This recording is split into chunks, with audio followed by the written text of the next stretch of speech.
Ok.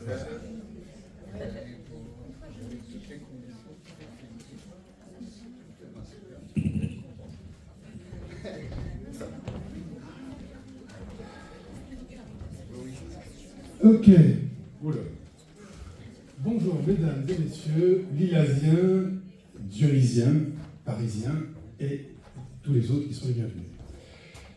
Nous entamons notre journée de conférence qui, comme vous le savez, sera consacrée au métro, dans le cadre de ce que nous appelons chaque année les journées logiques, puisque nous sommes une association de généalogistes et d'historiens locaux, donc les deux nous intéressent. Cette année, ce sera surtout de l'histoire, et dont vous connaissez le sujet. Pour l'organisation de la journée, pour ceux qui n'ont pas révisé le dernier mail qui est arrivé, qui a été envoyé, ce matin, deux conférenciers, cet après-midi, 3 conférenciers. Ce matin, on vous parlera des tout début du métro, même avant le métro, c'est-à-dire le besoin existait, les discussions étaient longues, acharnées entre la ville de Paris, les sociétés de chemin de fer, l'État. Ce sera notre premier intervenant, Philippe Enrico Attal, déjà auteur de la construction du métro de Paris et des transports en commun à Paris, qui nous a fait le plaisir d'ouvrir la journée. Ce sera suivi d'une petite pause. Si je l'oublie, criez fort et on la fera, une petite pause vers la mi-matinée. Pour ensuite continuer avec Grégoire Tonnat, qui est directeur de collection, c'est-à-dire qu'il a écrit et il poursuit une collection sur les quiz historiques, géographiques, etc. Et il avait commencé avec un très bel ouvrage, passionnant à vrai dire, parce qu'il se met à notre portée. C'est un ouvrage sur le ticket de métro, ce qu'on avait dans sa poche, et qui a vécu une vie qui mérite d'être décrite. Sur le coup alors après cette seconde... où est-ce que j'en suis ? Voilà. Après cette seconde intervention, pause méridienne, j'ai appris à le dire, où, disons, aux alentours de midi et demi, on aura fini, et aux alentours de 14h, on reprendra. Bon, ça nous laisse de la marge. Ça veut dire que si on finit un peu plus tard que midi et demi, on ne sera pas à la bourre. Par contre, pour reprendre à 14h, soyez là avant, parce qu'on va fermer la salle pendant la pause, un peu, et on accueillera les conférenciers de l'après-midi. Ce que vous avez à l'écran, c'est, je l'ai placé là, c'est un plan que je vous invite bon, évidemment les lilasiens connaissent par cœur, mais pour ceux qui viennent d'un peu plus loin, qui n'ont pas prévu leur petite gamelle, vous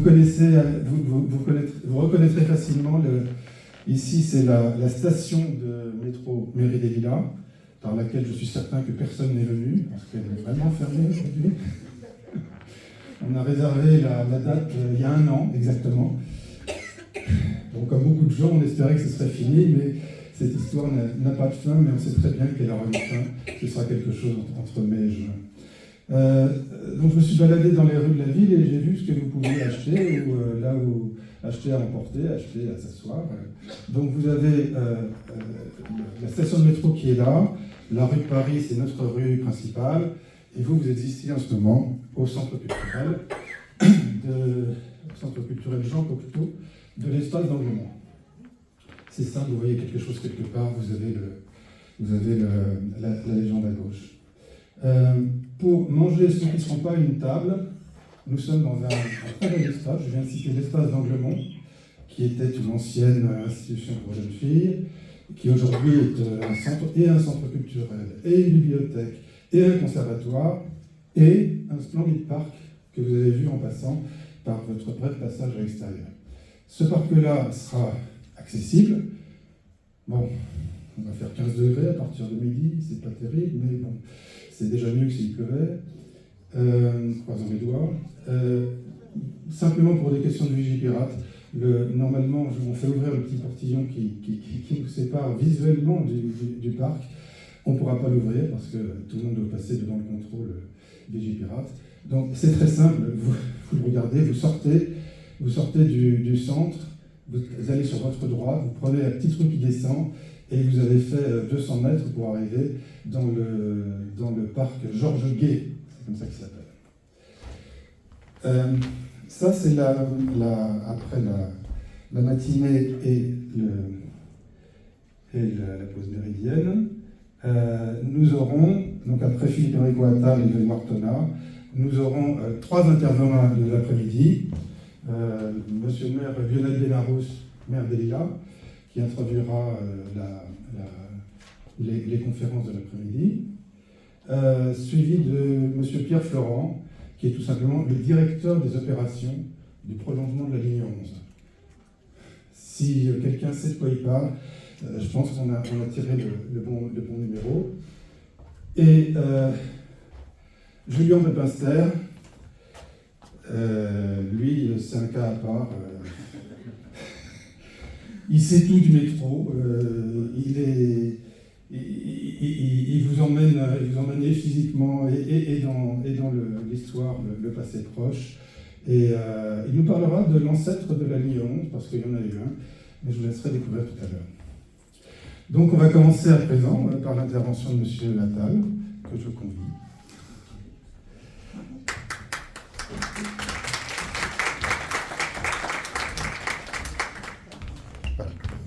Ok, bonjour. Voilà, donc l'exercice est un peu nouveau pour moi, hein, donc vous allez être très indulgents. Donc voilà, en fait, la première question que moi je me suis posée par rapport au métro, c'est d'abord qu'est-ce que c'est qu'un métro? Alors évidemment, vous avez beaucoup de chance parce que vous savez ce que c'est qu'un métro. Pour vous, c'est un petit chemin de fer. C'est pas moi. Pour vous, c'est un petit chemin de fer qui roule dans un tunnel et qui permet de desservir des stations facilement. Ok. Les gens qui ont conçu le métro ne le savaient pas. Ils ne savaient pas ce que c'était qu'un métro. Ils avaient une approche des transports qui était celle de leur temps, c'est-à-dire milieu du 19e siècle, fin du 19e siècle. Et un chemin de fer à cette époque-là, la seule référence qu'on a en termes de métro, à l'époque, c'est Londres. Et Londres, en 1863, alors les Anglais, une fois de plus, ont voulu nous faire un sale coup. Ils se sont dit, on va faire un métro avant les Parisiens. Les Parisiens veulent un métro, nous, on l'aura avant eux. Et effectivement, ils l'ont eu en 1863. Et qu'est-ce que c'est que le métro des Anglais, des Londoniens? C'est un chemin de fer qui permet de relier les gares entre elles, simplement. Et c'est pas... alors, il y a quelques petites sections en tunnel, mais enfin, pour l'essentiel, c'est quand même un chemin de fer qui permet de relier les gares entre elles. Et surtout, voilà, à Londres, on a découvert une chose dans une ville qui était extrêmement, très dense, où le foncier était très rare. On s'est dit, mais finalement, il y a un niveau qu'on n'a jamais investi, qu'on n'a jamais osé investir, c'est sous terre. Et donc les Londoniens se lancent là-dedans. Ils se disent, bon, allez, on va faire un métro, enfin, on va faire un chemin de fer, pardon, on va faire un chemin de fer sous terre. Et ce chemin de fer, il est aux normes des chemins de fer de l'époque, c'est-à-dire locomotive à vapeur, fumée et tunnel. Donc imaginez le truc. Évidemment, ça va pas être très, pas forcément très agréable pour les gens qui l'empruntent. Alors on va s'empresser de faire des puits d'évacuation des fumées. On va essayer de faire comme ça dans la ville des puits de lumière, des puits d'aération. Mais pour autant, c'est pas vraiment ça, quoi. Alors finalement, ok, les Anglais, c'est formidable, ils ont fait leur métro, enfin leur chemin de fer métropolitain plutôt. Mais nous, pendant ce temps-là, on avait quand même lancé une chose qui est pas négligeable, qui est la petite ceinture. La petite ceinture, c'est un chemin de fer qui est destiné à relier entre elles toutes les grandes gares parisiennes. D'abord pour des raisons économiques, c'est-à-dire en fait les compagnies avaient besoin d'échanger leurs wagons, leurs marchandises. Absolument pas les voyageurs ne comptent pas là-dedans, on s'en moque. Et donc on crée des liaisons. Et au fur et à mesure, voilà, cette ligne, elle se construit. On va dire qu'au moment de la guerre de 1870, on a à peu près, je ne veux pas me tromper, mais à peu près un circulaire de Paris. On fait le tour de Paris en chemin de fer comme ça, avec, donc on relie toutes les gares entre elles à peu près, quoi. Sauf la gare d'Enfer, mais la gare d'Enfer, elle est, donc c'est aujourd'hui la gare du RER de d'Enfer, elle n'est pas au même écartement, pardon. Donc on peut pas la connecter. Mais voilà, sinon les gares sont à peu près reliées entre elles. Et puis les gens qui voient passer des trains comme ça en bas de chez eux se disent mince, mais moi j'aimerais bien monter dedans, hein, parce que j'ai des problèmes pour me déplacer. Et les compagnies ne sont pas spécialement enthousiastes à l'idée. Donc finalement, on traîne des pieds, puis on ouvre une gare, 2 gares, 3 gares. Bon voilà, et puis finalement on a ce chemin de fer qui se met en place. Et de son côté, la compagnie des chemins de fer de l'Ouest, elle, avait créé une petite ligne pour desservir un village à l'époque, hein, donc qui n'était pas encore attaché à Paris, qui est Auteuil-Passy. Donc on avait un petit train qui partait de la gare Saint-Lazare, qui traversait le 17e arrondissement, et puis qui allait desservir ces 2 villages, Auteuil et Passy. Et en fait, en 1860, les petits villages autour de Paris, donc Montmartre, Belleville, etc., sont annexés à la ville, et le chemin de fer d'Auteuil se retrouve finalement une ligne complètement urbaine, complètement dans Paris. Et donc, voilà, soyons chauvins, c'est nous qui avons inventé le métro, bien sûr, puisque la ligne d'Auteuil, qu'est-ce que c'est? C'est un chemin de fer qui part de la gare Saint-Lazare, qui file jusqu'à la porte d'Auteuil. Donc, nous avons inventé le métro, bien avant les Anglais, puisque la ligne d'Auteuil, c'est 1854, donc à peu près 10 ans avant eux. Et nous, notre ligne, elle a l'avantage, bon, certes, elle est à vapeur, mais elle a un avantage, c'est qu'elle n'est pas souterraine, ou très peu. Donc, les gens ne meurent pas asphyxiés quand ils montent dans les trains. Donc ça, c'est quand même pas mal. Donc voilà, nous avons rectifié, nous sommes les inventeurs du métro, contrairement à tout ce que vous direz ailleurs, nous sommes les inventeurs du métro. Voilà, donc ensuite, la question que je posais tout à l'heure, c'était qu'est-ce que c'est qu'un métro? Et effectivement, le métro a fini par définir des normes d'usage. Mais au départ, il n'y en avait pas. Et quand on a commencé à se poser la question de savoir, bah oui, ce serait bien qu'il y ait un métro à Paris, il y a tout un tas d'ingénieurs, d'aventuriers, enfin de tout ce qu'on veut, qui ont commencé, surtout des aventuriers de la finance d'ailleurs, parce que le chemin de fer c'était quand même une bonne affaire. On obtenait une concession de l'État, on l'exploitait, tout était rentable à l'époque, pas comme aujourd'hui, c'est pas la SNCF. Donc on obtenait une concession, on vendait des billets, bon les normes de sécurité étaient très aléatoires, quand on finissait dans le ravin, bah, ma foi c'était de la fatalité, c'était jamais de la faute des constructeurs. Les gens à cette époque-là étaient relativement fatalistes, hein. Ils se disaient bon bah ok, le tramway sorti de Sérail, il est tombé dans le ravin, il y a 25 morts, bon bah ma foi, c'est la faute à pas de chance. Et donc on obtenait voilà, une concession, et puis on gagnait beaucoup d'argent. Et donc il y a beaucoup de financiers, bah, les frères Perrin en font partie, hein, bien sûr, ceux qui ont construit le chemin de fer de l'Ouest, notamment, les Rothschild aussi, hein, voilà, qui avait la Compagnie du Nord.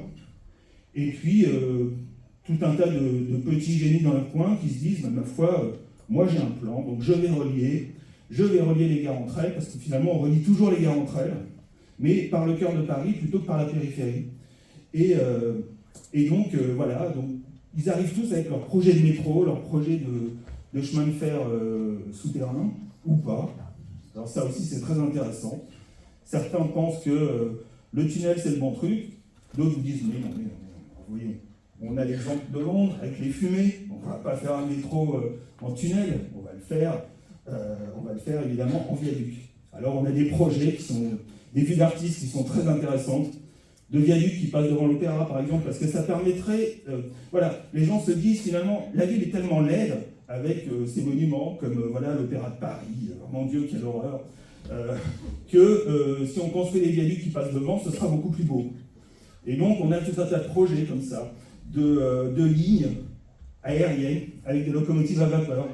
Et puis, ma foi, comme il va y avoir plusieurs lignes, on n'hésite pas à empiler les viaducs en hauteur parfois, pour avoir des constructions, toujours pour remplir ces places étonnamment vides, beaucoup trop vides, qu'on a besoin de remplir. Et donc, voilà, on a des projets, il y a beaucoup de gravures de cette époque. Et chacun pense que finalement, s'il obtient la bonne idée, s'il a le bon truc, il va finir par obtenir la concession du métro. Et un des exemples moi, qui m'amuse le plus, c'est un ingénieur, encore un petit génie dans son coin, qui avait prévu un système, parce que finalement on se demandait comment le faire avancer ce métro. La vapeur, c'est le mode le plus efficace, mais dans un tunnel c'est compliqué. Alors il y a un petit génie qui s'est dit, mais ma foi, si on utilisait des ascenseurs. Alors imaginez, c'est pour vous dire comment est-ce qu'on conçoit le métro à cette époque-là.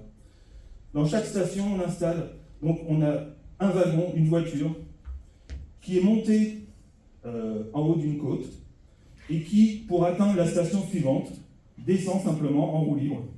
Et ensuite, à la station d'après, on reprend un ascenseur, on remonte, et on descend comme ça en roue libre. Imaginez le système, quoi. Imaginez les heures de pointe. Vous voyez le truc. Et donc cet exemple-là, bon, moi j'aime beaucoup, ça nous démontre surtout à quel point les gens qui avaient des plans, des projets de métro étaient complètement à l'ouest sur la réalité. En fait, ils ne raisonnaient pas sur un transport de masse, sur le transport de masse qui est aujourd'hui le métro. Certaines lignes dépassent les 700 000 voyageurs par jour. Donc il faut vraiment, il faut vraiment avoir la capacité de transporter tous ces gens. Et ces concepteurs-là ont une vision qui est celle du 19e siècle, celle du chemin de fer, ou du tramway éventuellement. Voilà. Et donc finalement, on va concevoir, tous les plans vont tourner autour d'un chemin de fer relativement exigu, étroit, qui va permettre de transporter quelques personnes pour un petit voyage. Voilà, on part à la campagne, quoi. C'est un petit peu ça. On n'est pas du tout sur le transport de masse. Et l'autre point, voilà, que je voulais aborder, c'est le fait que finalement à l'époque, avant le métro, il y a quand même beaucoup de transports à Paris. Alors j'ai parlé de la petite ceinture, mais il n'y a pas que la petite ceinture. Il y a un réseau d'omnibus qui est assez important. En 1856, il y avait tout un tas de compagnies d'omnibus. Je fais une parenthèse sur les omnibus parce que ça aussi c'est amusant. Stanislas Baudry, c'est un général en retraite. Enfin, oui, c'est un militaire, un général en retraite. Il habite à Nantes et il décide d'ouvrir un établissement de bain. Et son établissement de bain, il est un petit peu excentré. Donc il se dit, bah, ma foi, je vais faire un système de voitures à cheval qui va permettre aux gens, depuis le centre de Nantes, d'aller chez mes bains. Et c'est là que l'anecdote est amusante. Le départ des voitures de Baudry est devant un chapelier. Et le chapelier a voulu faire un gentil jeu de mots, il s'appelle Omnes. Et il s'est dit, bah, je vais utiliser une formule latine, Omnes omnibus. Monsieur Omnes les coiffe tous. Omnibus.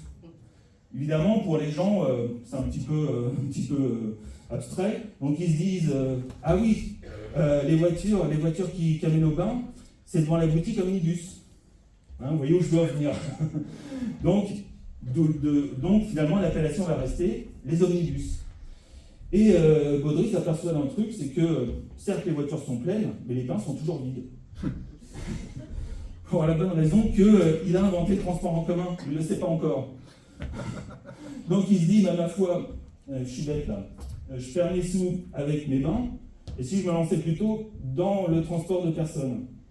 Et il commence à ouvrir une compagnie qui exploite des lignes, et ça marche du feu de Dieu. Du coup, l'idée est tellement bonne que tout le monde a envie de la reprendre, hein, forcément. Et il se dit, si je m'installe à Paris, là, ça va être jackpot. Et il a un petit peu mal obtenu en concession, je fais bref, mais bon, il a sa concession, il crée l'entreprise générale des omnibus, et forcément, tout le monde se dit, plein toujours d'aventuriers, des finances, se disent, ma foi, et si on faisait pareil. Donc il y a plein de compagnies qui se créent. Et dans l'anarchie la plus totale. Alors à l'époque, l'axe qui est très à la mode, c'est les grands boulevards. c'est l'équivalent un petit peu des Champs-Élysées. Et donc, toutes les compagnies, comme par hasard, desservent les grands boulevards, mais essentiellement les grands boulevards, l'endroit où il y a du monde, c'est-à-dire des théâtres, des cafés, des spectacles. Donc là, on est sûr de faire de l'argent. Et comme les compagnies sont concurrentes, elles essayent de piquer les voyageurs. Donc, à l'occasion, les cochers n'hésitent pas à faire de véritables courses pour récupérer les gens qui sortent d'un théâtre. À jouer du fouet aussi entre eux. Pour dire, bon, ma foi, non, tu ne me passeras pas devant, c'est moi qui vais récupérer la clientèle. Donc voilà, c'est l'anarchie la plus totale. Et puis surtout, les quartiers périphériques. Donc après 1860, il y a tout un tas de villages qui ont été annexés à Paris. Ces quartiers-là ne sont pas desservis parce que les pauvres, ma foi, qu'est-ce qu'on va gagner avec ces gens-là, quoi. Et au moment de l'exposition de 1856, donc sous le Second Empire, le préfet Haussmann dit, bon, ok, fin de la récréation, on va regrouper toutes les compagnies autour de la plus importante, l'entreprise générale des omnibus de Baudry, et donc on va surtout faire des lignes. Donc les lignes sont numérotées de A à Z, en tournant autour de Paris, en partant du centre et en allant vers les différentes portes de l'époque, donc A, B, C, D, et ainsi de suite. Il y a à peu près 25, bon, qu'il manque une lettre, mais il y a 25 lignes. Et surtout, on crée un service public. C'est-à-dire que la CGO, la Compagnie Générale des Omnibus, a un monopole, et elle est obligée d'exploiter des lignes qui ne sont pas forcément rentables. Mais pour autant, on a inventé un service public. Et les lignes ne vont cesser de se développer en fonction des besoins, des populations, voilà. Donc, on a déjà ce premier réseau. Et puis, entre-temps, on invente un autre truc qui est le chemin de fer américain. Alors, chemin de fer américain, c'est quelque chose qu'on a inventé aux États-Unis. C'est pour ça que, arrivé ici, on appelle ça le chemin de fer américain. C'est tout simplement un rail qui est noyé dans la chaussée. En fait, le rail du tramway. Parce qu'avant, le rail, on savait le poser sur le sol, mais quand on exploite un tramway, il ne faudrait peut-être pas que les gens se prennent les pieds dedans. Donc, finalement, on ne le fait pas. Et puis, les Américains inventent ce rail à gorge, noyé dans la chaussée, chemin de fer américain. Et on fait une expérimentation à Paris, finalement ça marche pas mal. Bon, c'est pareil, je ne développe pas, je fais bref, mais on commence à créer des compagnies qui n'ont pas le droit de desservir Paris, puisque c'est la CGO qui a le monopole, mais pour autant, ces compagnies, elles ont le droit de partir de Paris. Donc elles n'ont pas le droit de traverser tout Paris comme simple ligne, mais elles ont le droit de partir de l'Opéra, par exemple, ou de la Trinité, et puis d'aller vers le nord ou vers le sud de Paris. Alors la CGO, évidemment, pousse des hauts cris en disant « Comment, mon monopole, qu'est-ce qui se passe ?» Voilà. Bon, finalement, énormément de compagnies se créent. Alors tout ça, c'est omnibus, évidemment. Hein. On est en traction hippomobile. Il n'y a pas de moteur. Donc c'est pas le plus moderne, finalement, ça reste la vapeur. La seule énergie fiable, c'est la vapeur. On va essayer plein de choses. L'air comprimé. L'air comprimé, c'est pas mal. On charge un tramway d'ailleurs impérial, hein, c'est plus rigolo, sinon... voilà. Donc on met plein de gens dedans. On est gonflé à l'air comprimé. On part du terminus. 4 ou 5 stations plus loin, on n'a plus d'air comprimé. Tout le monde est en rade. Le tramway s'arrête. Et tout le monde descend. Et puis, fin de l'histoire, quoi, voilà. Donc on a essayé plein de choses comme ça, et plus ou moins efficaces. Et là-dessus se tient l'exposition de 1889, et donc les transports, ma foi, ne sont pas à la hauteur. Ça vous rappelle peut-être quelque chose, hein, mais bon. Et donc on se dit, il faut absolument faire quelque chose pour la prochaine exposition 1900. Et on essaye de pousser encore une fois le dossier du métro. Et voilà, en fait, on a deux entités qui s'opposent. Les grandes compagnies. Les compagnies sont très puissantes. Hein. Elles ont des concessions de services publics accordées par l'État, mais elles ont surtout beaucoup de capitaux, elles versent des dividendes, elles gagnent de l'argent. Et donc, les compagnies aimeraient bien relier leurs lignes à travers Paris. Donc, en fait, faire une sorte de RER, si on veut comparer avec aujourd'hui. Faire une sorte de RER. Et la ville de Paris se dit, ouais, ok, ça c'est très bien, mais le RER, vous le voyez à Paris, il y a une gare tous les, 2 km, voilà, 3 km, 5 km. Donc, la vraie desserte de la ville, ce n'est pas les compagnies qui va l'assurer. Donc, si on veut vraiment un chemin de fer qui profite aux Parisiens, il faut que ce soit un chemin de fer vraiment dédié à la ville, pas du tout le chemin de fer des compagnies. Et cette opposition entre les deux positions, bon, les compagnies sont soutenues par l'État, la ville de Paris, elle, est vent debout et s'oppose à tous les projets. Et donc cette opposition entre les deux va faire que le dossier traîne. Et le dossier va traîner une 50aine d'années. Et entre-temps, à chaque fois, il y a un nouveau petit génie qui arrive en disant « Mais attendez, moi j'ai la solution, le métro on va le faire comme ça, il va passer comme ça ». Les gens n'ont pas compris que c'était un problème davantage politique que technique. Et donc, Eiffel arrive avec son projet, bon voilà, il y a plein de... À chaque fois, on dessert les halles d'ailleurs, parce qu'on estime que c'est le point le plus important, surtout alimenter les halles de Paris en provisions, en marchandises, etc. Et finalement, eh bien, bon voilà, on n'avance pas. Et donc, arrive une échéance très importante qui est les Jeux Olympiques, non je plaisante, qui est l'exposition universelle de 1900, et on se dit, bon, là, il faut faire quelque chose, quoi. Donc finalement, l'État finit par céder. C'est bon, ok, on accorde le chemin de fer à la ville de Paris, enfin le métro à la ville de Paris, et on lui accorde le titre de l'intérêt local. Alors l'intérêt local, c'est quoi ? On a deux types de lignes en France. On a l'intérêt général, donc ce sont les grandes lignes construites par les compagnies de chemin de fer. Et l'intérêt local, c'est construit généralement par les départements. Et c'est ce qui est resté dans les mémoires sous le nom de tortillard. C'est ce petit train qui dessert tous les petits villages et qui met 3 heures pour faire 20 km, qui régulièrement sort de Sérail et finit dans le fossé. Mais bon, voilà. Il a quand même, à une époque où il n'y a pas d'automobile bien sûr, mais les moyens de transport sont quasi inexistants. Donc ce chemin de fer-là, l'intérêt local, il a une très grande importance. Ça permet d'aller à la ville pour vendre ses produits sur le marché hebdomadaire, par exemple, quoi, voilà. Donc c'est quand même un chemin de fer qui est très emprunté. Et donc on décide d'accorder une concession à la ville de Paris au titre de l'intérêt local. Donc qu'est-ce que va construire la ville ? Un chemin de fer d'intérêt local. Seulement la ville, elle se rend bien compte qu'elle a failli quand même se faire avoir par les grandes compagnies. Donc elle va essayer de mettre le plus d'obstacles possible pour qu'à l'avenir, on ne lui pique pas son métro. Et donc le premier obstacle, et c'est terrifiant parce que ça a des conséquences encore aujourd'hui. Le premier obstacle, ça va être un gabarit étroit. C'est-à-dire que le chemin de fer, il fait à peu près 2,90 m, enfin je parle des voitures, hein, à peu près 2,90 m, 3 m, 3,20 m. Le métro va choisir un gabarit de 2,45 m. C'est le gabarit du métro. Effectivement, aujourd'hui, quand vous êtes dans le métro et que vous êtes dans le RER, vous voyez bien la différence. Hein. Beaucoup plus large le RER. Pour s'assurer aussi que les trains des grandes compagnies ne descendront jamais dans les tunnels du métro, on choisit aussi de rouler à droite quand les trains roulent à gauche. Bon, vous me direz ça c'est un détail, mais surtout, le gabarit des tunnels ne permet pas aux trains de grande ligne de descendre dans les tunnels du métro.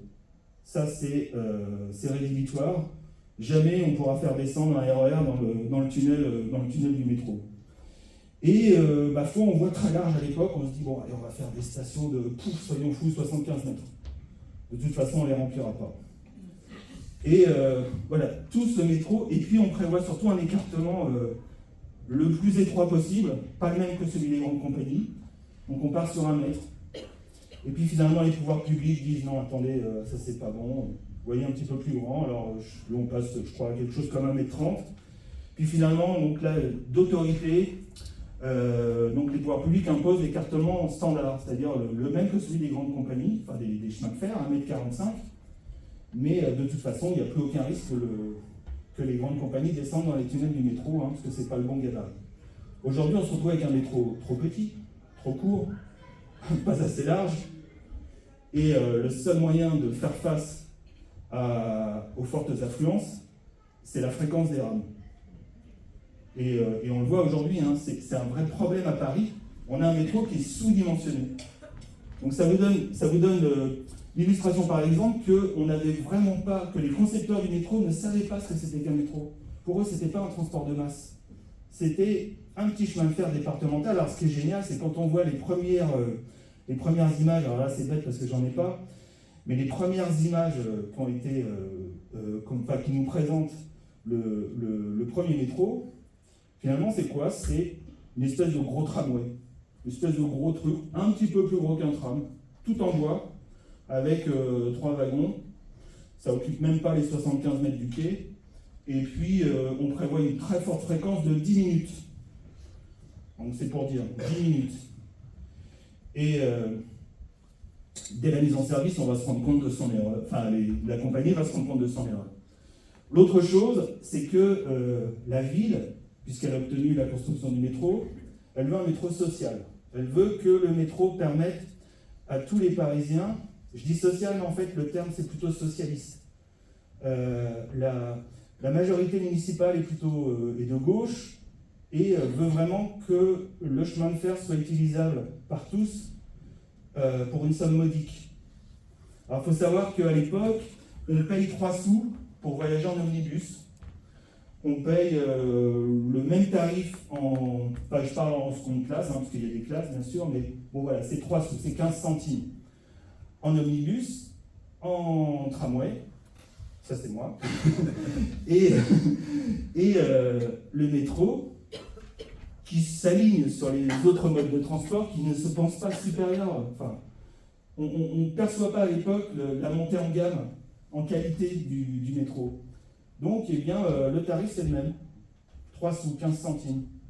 Ce qui veut dire que si vous passez 30 ou 45 minutes dans un omnibus, vous payez 15 centimes.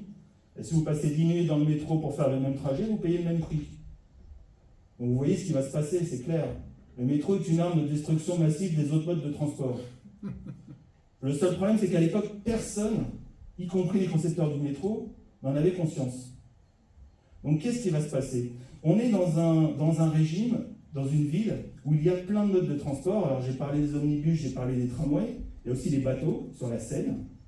Il y a aussi les funiculaires, notamment le funiculaire de Belleville, pas très loin d'ici.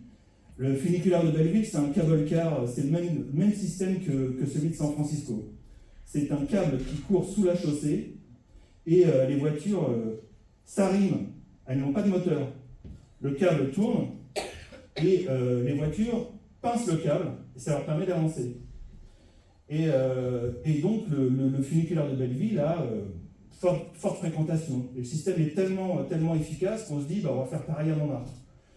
Et donc on prévoit une ligne qui part de la Trinité. Alors moi j'ai bossé là-dessus, ça m'a beaucoup fait rire. Qui remonte jusqu'à la place Pigalle. Bon, jusque-là ça va, on remonte la rue Pigalle. Puis au-delà, on remonte place des Abbesses, là c'est bon. Et ensuite, il n'y a plus que des immeubles. Et les promoteurs du funiculaire de Montmartre prévoient de continuer en ligne droite. Donc ils auraient défoncé à peu près la moitié des immeubles pour arriver jusqu'à la place du Tertre. Bon, finalement, ça ne va pas se faire. On ne sait pas trop pourquoi d'ailleurs. Mais bon, voilà, ça ne se fait pas. Donc on a tous ces modes de transport. Et progressivement, et on a bien sûr la petite ceinture qui transporte, à l'exposition de 1900, elle va transporter 39 millions de voyageurs. Donc c'est quand même conséquent. On a un système qui va être très cadencé. On va prolonger certaines lignes, certaines antennes dans Paris pour desservir l'exposition universelle. Et donc la petite ceinture, ça fonctionne. Le seul truc qui n'existe pas à cette époque, c'est le pass Navigo. C'est l'intermodalité, ce que nous, dans le jargon, on appelle l'intermodalité. C'est-à-dire qu'avec un même ticket, vous passez d'un mode de transport à l'autre. En 1900, si vous descendez d'un train de la petite ceinture et que vous voulez prendre un omnibus, vous reprenez un ticket. Si vous voulez prendre un bateau, vous reprenez un ticket. Si vous voulez prendre un tramway, vous reprenez un ticket. Donc forcément, vous ne prenez qu'un seul ticket. Et qu'est-ce que vous allez faire? Vous allez prendre un ticket pour le mode le plus efficace. C'est assez logique. Donc finalement, le métro va faire place nette très rapidement et il va surtout faire la peau des modes les plus fragiles. La petite ceinture, elle est très efficace, mais elle est exploitée en vapeur. Les syndicats, il y a un syndicat de ceinture qui regroupe toutes les compagnies, pas tellement envie d'investir. On se dit, qu'est-ce qu'on va gagner? Nous, ce qui nous intéresse, c'est de transporter des marchandises. Une fois de plus, on a pris des voyageurs contraint, mais finalement, si on pouvait les dégager, ce ne serait pas plus mal. Donc, ils n'ont absolument pas envie d'investir, d'électrifier et de passer sur un chemin de fer qui aurait pu être efficace. Ce qu'il faut bien comprendre, c'est que si on avait eu cette intermodalité à l'époque, on aurait aujourd'hui un réseau de transport qui serait quand même assez incroyable. On aurait des bateaux sur la Seine, on aurait donc la petite ceinture, on aurait tout ça serait interconnecté, on passerait de l'un à l'autre, ce serait formidable. Bon, finalement, on n'a que des regrets par rapport à ça. Et donc voilà, le métro se construit, et les ingénieurs de la ville de Paris, notamment le fameux Fulgence Bienvenu, qui a laissé son nom dans l'histoire, qui était l'ingénieur en chef, du métro. Il a une idée aussi, c'est d'utiliser une énergie complètement nouvelle par rapport à ce chemin de fer souterrain. Lui, il est pour le chemin de fer souterrain. Lui, il ne veut pas de viaduc devant l'Opéra Garnier. Il a l'idée d'utiliser une énergie qui est assez nouvelle et puis que les gens ne connaissent pas bien, qui est l'électricité. Et donc, on part sur l'énergie électrique et on construit ce réseau. Alors, c'est formidable parce que lui, c'est clair au gaz, quand même, il faut le savoir. Mais il opte pour l'électricité. Et ça va avoir des conséquences assez dramatiques parce qu'il faut bien comprendre que les employés du métro, eux, qui sont confrontés à cette énergie, ne la connaissent pas. Ils ne savent pas ce que c'est que l'électricité. Et régulièrement, il y a des courts-circuits. Ça fume. Les moteurs sont posés sur des caillebotis en bois. Il faut bien comprendre que quand un moteur se met à fumer, un moteur électrique se met à fumer, il est posé sur un caillebotis en bois, dans une rame qui est entièrement en bois. Vous voyez le truc? Qu'est-ce que font les employés du métro quand ça fume? Ils vont chercher un seau d'eau et ils balancent ça par-dessus. Et ça se produit au bout de 3 mois. Après la mise en service, on a déjà un premier incident. Mais je vais revenir là-dessus après. Donc voilà, finalement, on construit le métro. La concession, elle est accordée en 1898. L'exposition, c'est 1900. On se dépêche. On va vraiment se dépêcher. Figurez-vous que cette ligne, elle est construite en moins de 2 ans. La première ligne de métro entre Porte-Vincennes et Porte-Maillot, donc la ligne 1 d'aujourd'hui, elle est construite en moins de 2 ans. Aujourd'hui, vous le voyez au lilas, pour faire une station, il faut 5 ans. Donc, je ne sais pas comment ils ont fait. Le fait est qu'ils ont fait très très vite. Et quand on voit les photos de l'époque, c'est très impressionnant parce qu'ils ont des pelles, des pioches, des seaux. Les ouvriers ont leur équipement de sécurité, une casquette sur la tête. Ils sont en espadrille. Quand on voit les photos, on est absolument... c'est terrifiant, quoi. On se dit, mais mon Dieu, ces pauvres gens, quoi, voilà. Et avec ces pelles, ces pioches, ces chevaux, ces seaux, ils construisent le métro. Alors, essentiellement, c'est pareil, les techniques, elles sont... il y a plusieurs techniques qui sont expérimentées, mais finalement, on se rend compte que le plus simple, après avoir essayé différentes choses, le plus simple, c'est la tranchée couverte.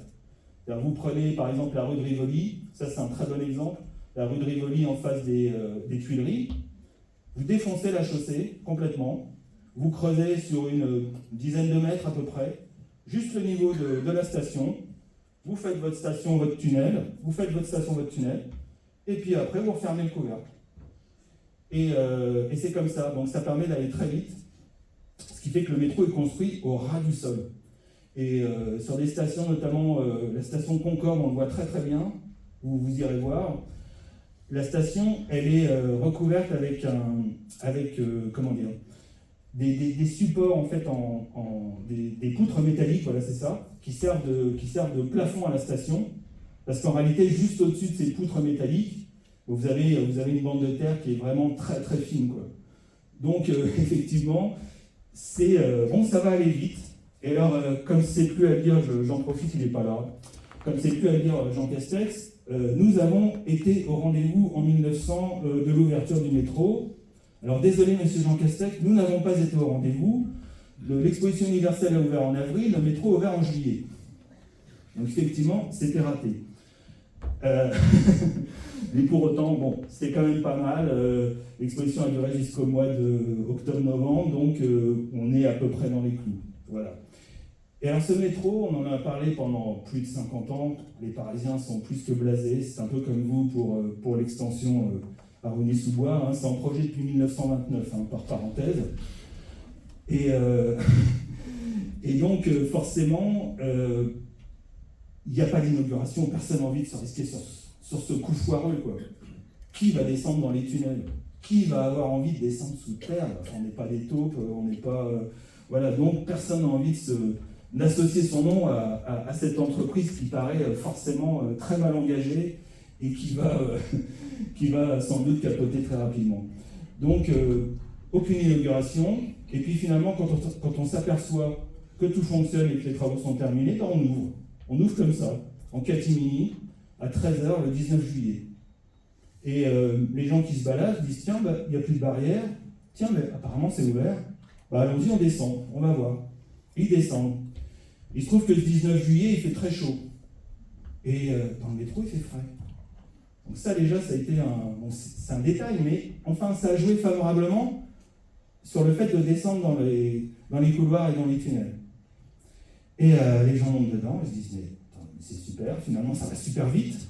Et effectivement, on bat des records, hein, par rapport au mode de transport de l'époque. Faut imaginer qu'un omnibus ça avance quand même à peine plus vite qu'un homme, quoi. Donc ça permet de ne pas avoir à marcher, mais c'est pas spécialement rapide, quoi. La seule chose qui donne de la vitesse aux omnibus à l'époque, c'est le fait qu'il n'y a pas trop de circulation par rapport à ce que ce serait aujourd'hui.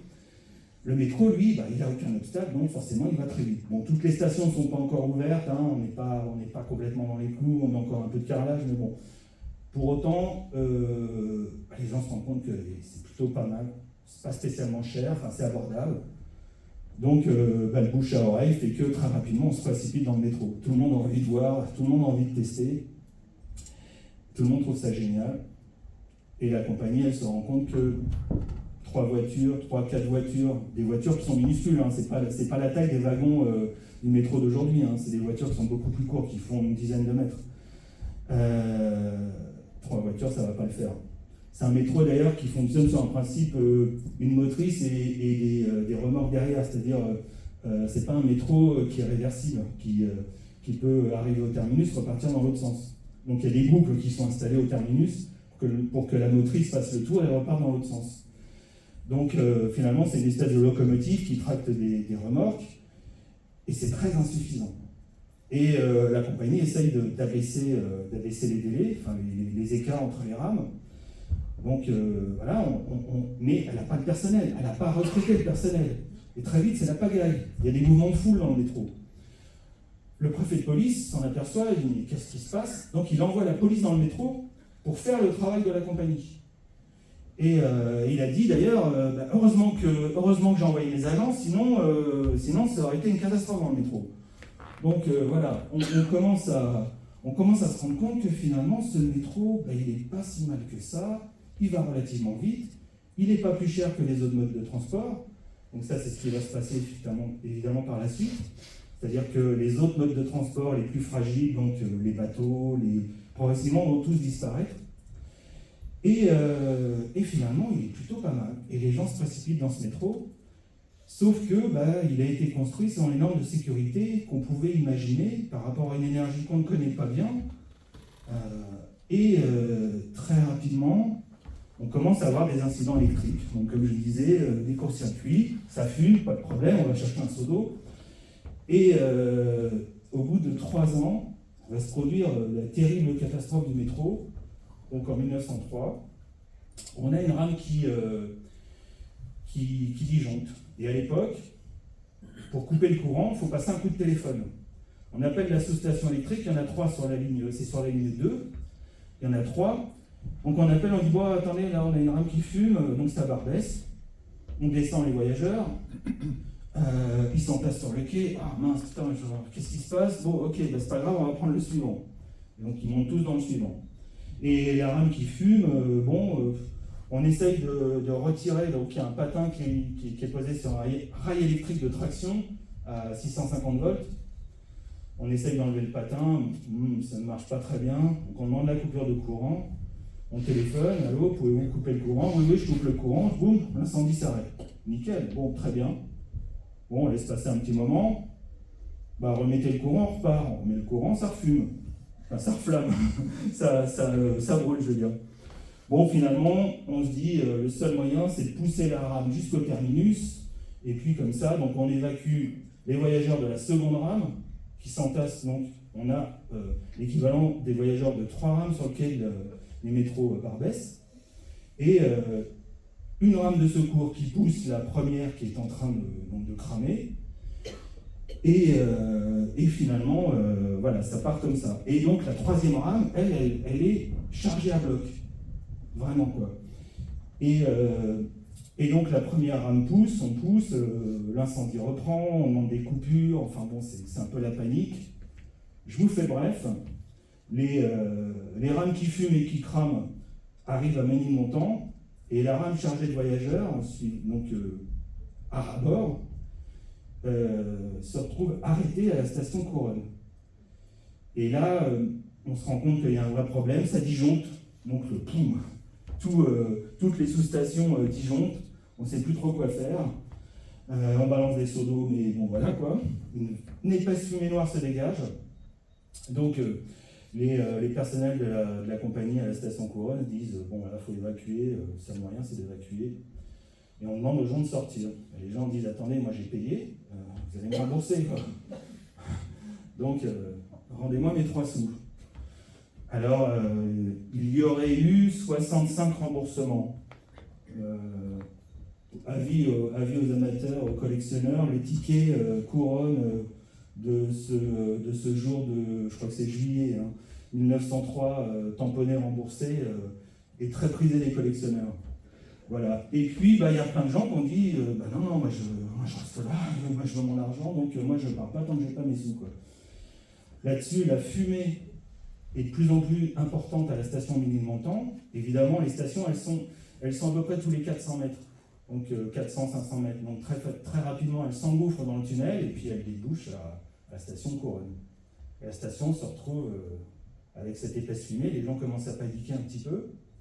Là-dessus, les fils électriques de l'éclairage, qui étaient d'ailleurs très sommaires, les fils fondent. Et la station se trouve plongée dans l'obscurité totale. Une panique, donc les gens veulent sortir, mais ne savent pas vraiment comment sortir, où sortir, dans quelle direction se diriger. Et il y a beaucoup de gens qui vont mourir, c'est assez dramatique, entassés du côté où il n'y a pas de sortie. Ils se sont pressés les uns sur l'autre. Donc il y a un mouvement de foule, mais les gens se sont pressés du côté où il n'y avait pas d'issue. Et ceux qui se sont pressés de l'autre côté, bon, ma foi, il y en a certains qui ont réussi à sortir, mais ça va brûler toute la nuit, les pompiers ne peuvent pas descendre. Et le lendemain matin, quand ils descendent dans le métro, on s'aperçoit qu'on va relever 84 morts. C'est la plus grosse catastrophe qu'a connue le métro parisien. Et surtout, on s'est aperçu que les normes de sécurité n'étaient absolument pas au niveau de l'exploitation d'un métro, enfin d'un chemin de fer, de transport de masse, quoi. Donc, à partir de là, on va commencer à se dire, mon Dieu, est-ce que c'est une bonne idée d'abord d'avoir un moteur électrique dans une motrice tout en bois? Est-ce que c'est le bon truc? Est-ce que, par exemple, il ne faudrait pas un éclairage de secours? Est-ce qu'il n'y aurait pas des installations à mettre pour couper le courant sans avoir à passer un coup de téléphone? Imaginez le téléphone en 1903. Passer un coup de téléphone pour dire allô, il y a quelqu'un, ok, est-ce que vous pourriez couper le courant? Donc voilà, non, c'était absolument pas à niveau. Si le métro aujourd'hui, le métro de Paris est l'un des plus sûrs du monde, on le doit à cette catastrophe. Toutes les normes de sécurité qu'on trouve aujourd'hui, vous remarquerez par exemple, parfois vous êtes dans le métro et puis boum, le métro s'arrête et puis on a un éclairage qui est moitié moins important. En réalité, le métro passe en éclairage de secours. C'est-à-dire que vous ne serez jamais plongé dans l'obscurité. Même quand il n'y a plus de courant sur la ligne, c'est éclairé. Une autre chose qu'on remarque aussi parfois dans les tunnels, ce sont des ampoules qui sont très faibles. On se dit, mais qu'est-ce que ça éclaire rien ce truc-là? En fait, ces ampoules, elles servent à indiquer des systèmes de coupure de courant dans le tunnel. Et il y en a très fréquemment, vous remarquerez à l'occasion, il y a une trappe, on tire, clac, il n'y a plus de courant. Et aujourd'hui, le moindre souci, on a des tas de moyens d'intervenir. Toutes ces normes-là, elles ont été posées après cette catastrophe. On a mis notamment en place un éclairage de secours dans les stations, qui fait que si on coupe le courant, il y a d'autres lumières qui prennent le relais. Il y a un autre circuit électrique. Les circuits électriques, c'est plus des fils à lu comme on avait fait à l'époque, comme on avait installé à l'époque. On a des câbles dans des gaines protégées, etc. Enfin, il y a tout un système. On indique les sorties de secours. Voilà, il y a tout un système qui fait qu'aujourd'hui, si vous coupez le courant dans une station, par exemple, vous allez avoir un signal allumé qui va vous dire la sortie, c'est par là. N'allez pas de l'autre côté, il n'y a pas de sortie. Vous voyez, il y a tout un tas de normes comme ça qui ont été mises en place, qui sont directement les conséquences de cette catastrophe du métro. Alors évidemment, quand vous avez 84 morts, à l'époque d'ailleurs, hein, les gens avaient trouvé un coupable tout désigné, hein, c'était la fatalité. Bah oui, hein, c'est toujours la fatalité. Et donc les gens à l'époque disaient, bon, bah oui, ma foi, hein, ce sont des choses qui arrivent. Ah, il y avait quand même une voyante qui avait prédit, Madame Caville, elle avait une très forte renommée à l'époque, elle prédisait des choses extraordinaires. Et un journaliste qui était venu la voir en lui disant, bon alors, le métro, elle dit, oh là là, non, mon Dieu, cet outil du démon, non, certainement pas. D'ailleurs, il va se passer quelque chose de très grave. Ah bon? Il va se passer quelque chose de très grave? Oui, non, ne faut surtout pas prendre le métro. Et le journaliste a dit, bon, je ne vais pas commencer à partir sur les prédictions d'une voyante, donc il a dit que, il a simplement parlé peut-être d'un incident, de quelque chose. Enfin bon, voilà, on était... en même temps, il y avait toujours beaucoup de réticence au fait que ça se passait dans des tunnels, est-ce que moralement on peut investir des tunnels? Est-ce qu'on peut utiliser cette partie de la ville? Est-ce que c'est pas, d'une certaine manière, un peu contraire à certaines règles établies, etc. Bon, donc il y avait toujours un peu cette idée-là. Et on s'est dit, bon, ma foi, là, cette catastrophe, ça va définitivement tomber le métro, que personne ne va vouloir descendre dedans, quoi. C'est trop... Donc, il y a eu un petit flottement, puis finalement, le métro, il s'impose à lui-même, quoi. C'est-à-dire, par rapport aux autres modes de transport, il est quand même beaucoup plus novateur, il apporte un service qui est quand même de bien meilleure qualité, et donc les gens sont revenus. Alors évidemment, il y a eu quelques mouvements de panique, hein. Il y a une rame qui s'est arrêtée d'un coup, les gens ont eu la trouille, il y a quelqu'un qui a sauté de la rame, qui s'est fracassé le crâne en tombant, bon voilà, ok. Il y a eu des petits mouvements comme ça qui tiennent plus de l'hystérie qu'autre chose, mais surtout le métro a posé des règles. Et si vous avez l'occasion d'aller à la maison à la réserve de la RATP à Villeneuve, hein, ils font régulièrement des visites, notamment pour les gens du patrimoine, hein, sur inscription. Vous allez voir une motrice assez étrange, qui a une cabine de conduite tout en métal, et tout le reste de la caisse est en bois. Avec un espace, à peu près, je ne sais pas, à peu près cette taille-là, si vous voyez bien, entre la cabine de conduite et le reste de la voiture. Et cet espace était justement destiné à faire à marquer une distance entre le poste de conduite qui était soumis donc à ces fortes charges électriques et le reste de la voiture qui restait en bois. Et progressivement, le métro va évoluer, donc évidemment au fur et à mesure des commandes. Donc il y avait des commandes qui étaient prévues toujours de ce métro en bois. Le métro, il était sur essieu, c'est-à-dire qu'il n'était pas doté de bogie. Le bogie, c'est un petit chariot avec 4 roues qui permet de prendre des courbes assez serrées. À l'époque, le tout premier métro n'est pas doté de bogie, il est doté d'essieux, c'est-à-dire simplement 2 roues. Donc chaque voiture a 4 roues, 1, 2, 3, 4. Aujourd'hui, une voiture a 1 bogie, 2 bogies. Donc en fait, 8 roues, mais ça lui permet de prendre des courbes beaucoup plus prononcées. Et donc le seul moyen à l'époque de prendre des courbes prononcées, c'est d'avoir des voitures courtes et nombreuses. Là, on va complètement changer de philosophie, on va passer sur des voitures longues, des voitures en fait qu'on connaît aujourd'hui, dotées de bogies. Et donc, toutes ces commandes qui étaient prévues de voitures sur essieu sont annulées, et on passe de nouvelles commandes avec des voitures sur bogies, avec de moins en moins de bois, de plus en plus de métal, pour arriver à des caisses entièrement en métal. Et voilà. Et en posant ces règles de sécurité, de coupure de courant, de circuits séparés, etc., on arrive à retrouver un niveau de sécurité. Et puis on s'est aperçu aussi d'une chose, moi je reviens avec mon seau d'eau et moi ça me fait beaucoup rire, c'est quand même aperçu d'une chose, c'est que les personnels n'étaient absolument pas formés au risque. au risque d'incendie. Aujourd'hui, vous avez voilà, tout un tas de normes. De toute façon, aujourd'hui, pour descendre simplement sur un quai de métro qui est fermé, il faut les équipements de sécurité, casque, baudrier, chaussures de sécurité, etc. À l'époque, les personnels ne sont pas formés. Beaucoup viennent de province en plus, donc vraiment, ils n'étaient absolument pas formés. On les a recrutés un peu n'importe comment. Il y a eu des cas, bon, je ne rentre pas dans le détail, mais il y a eu des cas de types complètement alcoolisés, d'employés qui se tabassaient dans les stations, enfin bon, des choses complètement dingues, qui sont complètement impensables aujourd'hui, mais bon, voilà. Et donc, bon, c'était pas la norme, hein, soyons clairs, c'est vraiment des cas très, très spécifiques, mais bon, pour autant, voilà, les personnels ne sont pas formés à la sécurité, on va quand même, voilà, on va faire ce travail-là, et le métro va devenir beaucoup plus sûr. Voilà. On va mettre en place des normes qui vont faire que le métro est de plus en plus sûr.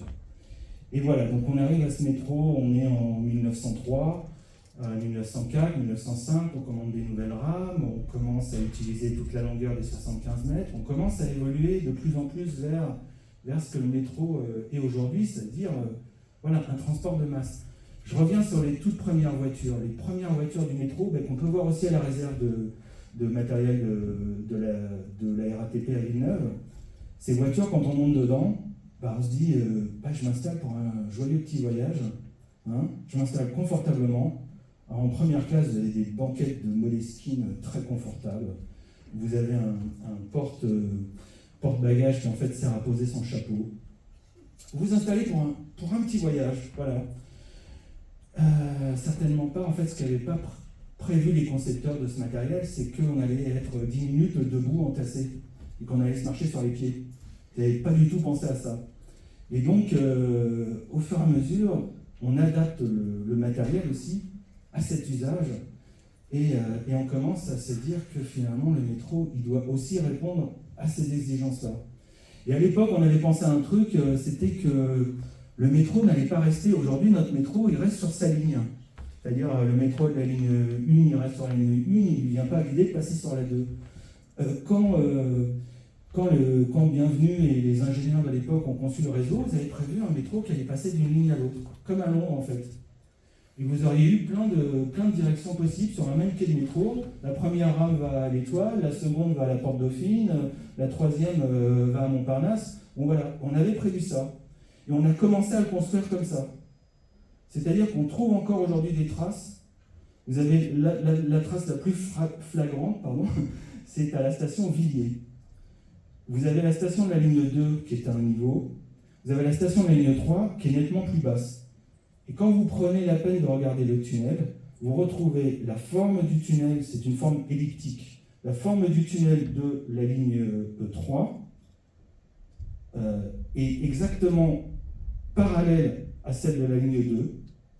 Et puis entre-temps, quand on s'est dit, les rames de la 3, elles vont jamais rouler sur la ligne 2, on a creusé un peu plus pour que la ligne 3 puisse passer sous la 2 et filer vers la porte Chantéret.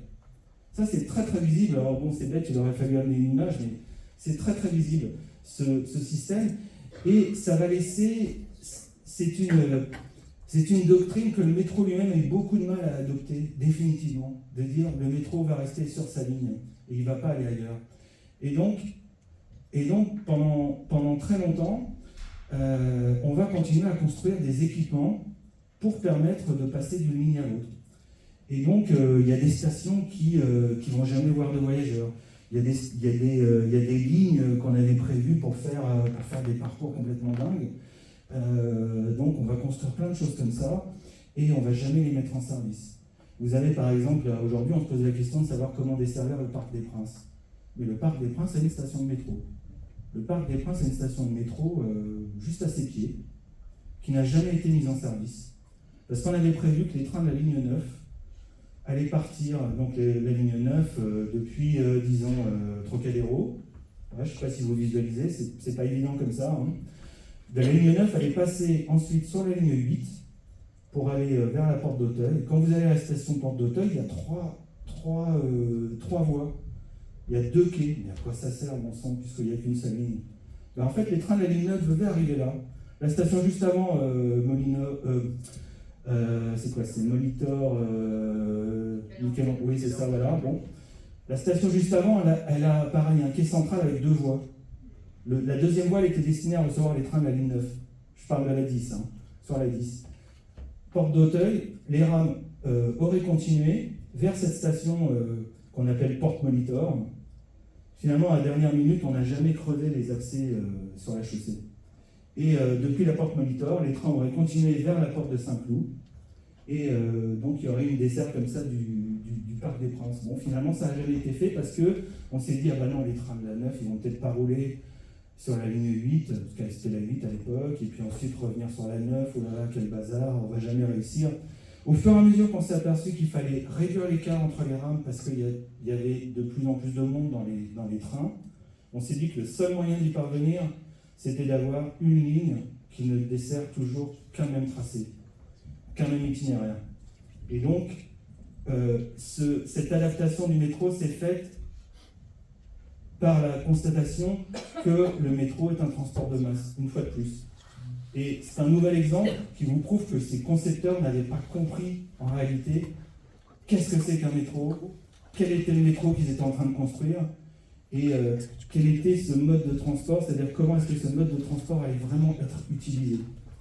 Ça, c'est quand même assez édifiant. Moi, quand j'ai travaillé là-dessus, c'est vraiment la chose qui m'a le plus marqué. Quand j'ai découvert que vraiment les concepteurs du métro ne savaient pas ce que c'était qu'un métro. Ce que nous, on appelle un métro. Et ça, c'est... voilà. Et des exemples, on en trouve en pagaille. Alors là-dessus, effectivement, rapidement, le métro fait place nette avec ses 15 centimes. Et il commence... les premiers qui se sentent visés, c'est la compagnie générale des omnibus. Alors au début, étonnamment, la mise en service du métro va conduire à une augmentation de fréquentation de tous les transports. Donc on est toujours dans la logique multimodale, c'est fou, hein. C'est-à-dire que si on avait eu un titre unique, c'était une explosion de l'utilisation des transports publics à Paris. Mais sauf qu'on n'est pas dans une logique de titre unique à l'époque, et donc ce qui va se passer, c'est que les autres compagnies vont commencer à en sentir les effets. Et se rendre compte que, ma foi, parce qu'à l'époque, le maillage, le quadrillage de la CGO, de la compagnie des omnibus, il est à peu près 2 fois plus important que celui des bus de Paris aujourd'hui. Si vous avez l'occasion de voir un plan, aujourd'hui les bus se concentrent sur les grands axes. Les omnibus de l'époque passent dans les petites rues. C'est quand même très impressionnant. Et il y a un quadrillage mais qui est fou, quoi. On se dit, mince, on avait pu avoir ça, tout simplement parce que tous ces réseaux se sont construits indépendamment les uns des autres. On ne raisonne pas par rapport à la concurrence, on raisonne par rapport à soi. Donc les omnibus veulent avoir le meilleur quadrillage. Les tramways veulent avoir le meilleur quadrillage. Bon, le métro a un très bon quadrillage, un des meilleurs du monde d'ailleurs, hein, puisqu'on a des stations, comme je disais tout à l'heure, très rapprochées. Voilà. Et chacun donc, conçoit son réseau de son côté. Les pouvoirs publics ne sont pas là pour superviser tout ça. Et donc tout ça s'empile. Et forcément, le plus faible prend dans les dents, hein, si j'ai envie de dire. C'est-à-dire que les plus faibles vont en pâtir. La CGO attaque pour rupture de monopole la ville de Paris en disant nous avons un monopole d'exploitation sur les transports parisiens. Le métro rompt ce monopole, donc voilà, ils attaquent au tribunal administratif. Évidemment, la CGO perd. Et donc elle est dégoûtée. Et elle est obligée de faire avec. Et à partir de là, donc il faut savoir, on a les tramways d'un côté, ce sont des compagnies, plusieurs compagnies. Nous avons les omnibus qui ne seront automobiles qu'à partir de 1906 avec le premier autobus. Avant, on a d'énormes cavaleries de chevaux qu'il faut entretenir, donc énormément de dépôts, des dépôts un peu partout, avec des dizaines de chevaux. Ça coûte une fortune. Et quand on a un mode de transport comme le métro qui rafle la mise, il faut aussi penser à peut-être réduire les coûts. On a des personnels, certes, qui font des journées de travail. Un cocher peut très bien faire 6 heures, minuit, comme journée de travail. Imaginez quoi. Donc, d'ailleurs, à l'époque, on se déplace finalement. C'est ça aussi, le métro, ça va permettre d'habiter un petit peu plus loin. C'est vrai qu'à l'époque, il faut aussi parler de ça. Comme on a des journées de travail qui sont très longues parfois, on habite en face de son boulot, quoi, hein, pour faire simple. Parce qu'on ne va pas en plus se payer 1 heure de transport le soir et 1 heure de transport le matin pour aller travailler. Donc on habite le plus près possible. Et voilà, donc la compagnie des omnibus se dit peut-être que finalement, si on passait à la traction automobile, là, le moteur explosion commence à faire ses preuves. Donc si on passe à traction automobile, on va faire des économies. À partir de 1906, on teste un autobus, finalement c'est super, bon, ça ne va pas beaucoup plus vite. Il n'est pas encore sur pneus, il est sur des bandages de caoutchouc. Les rues sont pavées, donc imaginez le confort, quoi. Et pour autant, voilà, ça paraît complètement dingue, ça avance tout seul, c'est merveilleux. On prend la caisse des omnibus, c'est ça, on enlève le cheval, on pose ça sur un châssis d'autobus, et voilà, on a toujours le même véhicule, mais il avance tout seul, voilà.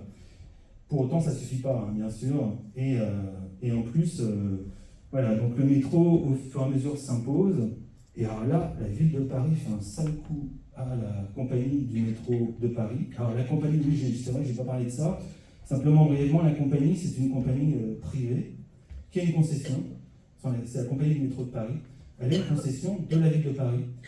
Et dans les accords, c'est la ville de Paris qui construit l'infrastructure, et c'est la compagnie qui exploite, pour faire bref, hein, c'est la compagnie qui exploite la compagnie du métro de Paris. Et donc la compagnie découvre quoi donc? La concurrence. On lui met un concurrent dans les pattes. La ville de Paris accorde une concession à une autre compagnie de métro dans Paris, la compagnie du Nord-Sud. Et le Nord-Sud, lui, il a un avantage énorme, c'est qu'il sait beaucoup plus de choses que la compagnie du métro quand le métro a été conçu. Il sait qu'il y a un risque d'incendie, il sait qu'il y a un besoin de lumière, parce qu'à l'époque, finalement, l'éclairage dans le métro, il est très approximatif. J'ai lu quelque part que quelqu'un dans une voiture avait beaucoup de mal à lire le nom de la station sur le quai, imaginez le niveau de l'éclairage. Donc voilà, et cette compagnie, elle se dit, ma foi, tirons les conclusions de tout ça, donc voiture en métal, un certain confort, un certain luxe, et elle obtient une concession entre Montparnasse et Montmartre, ce qui est aujourd'hui la ligne 12 en fait, hein, pour faire simple. Et elle obtient cette concession, et alors évidemment la compagnie de la CNP, elle fait la tronche, hein, pour dire... Et elle essaye par tous les moyens d'empêcher que cette compagnie prenne de l'essor, parce qu'elle demande des concessions, et elle les obtient. Elle obtient aussi la concession d'embranchement vers Porte de Clichy, Porte de Saint-Ouen, donc le nord de la ligne 13 en fait. Les lignes 12 et 13 ont été rajoutées dans la nomenclature après coup, parce qu'elles ont été absorbées par le métro. Donc ça vous permet de saisir. Et donc, par rapport à cette concurrence, ma foi... la compagnie du métro dit, bon, de toute façon, nous, on ne veut pas des voyageurs du Nord-Sud. Hein, donc, il n'est pas question qu'on reçoive, on ne va pas creuser de couloir pour permettre aux gens d'une compagnie concurrente de venir rouler gratuitement sur notre compagnie, quoi, c'est hors de question. La ville de Paris dit, si, écoutez, là, hein, nous, on accorde des concessions à des compagnies privées, mais pour autant, nous, ce qu'on veut, c'est un réseau unifié, on ne veut pas, voilà. Donc il y a de très longues discussions qui ont lieu. Le Nord-Sud, lui, il est d'accord pour recevoir les voyageurs de la CNP, mais c'est pas un poids lourd hein, en comparaison. Et finalement, après de longues tergiversations, on arrive à obtenir effectivement que les voyageurs aient le droit de passer d'une compagnie à l'autre. On construit cette ligne du Nord-Sud, et en fait, cette ligne, elle a été initiée par Berlier, rien à voir avec les camions.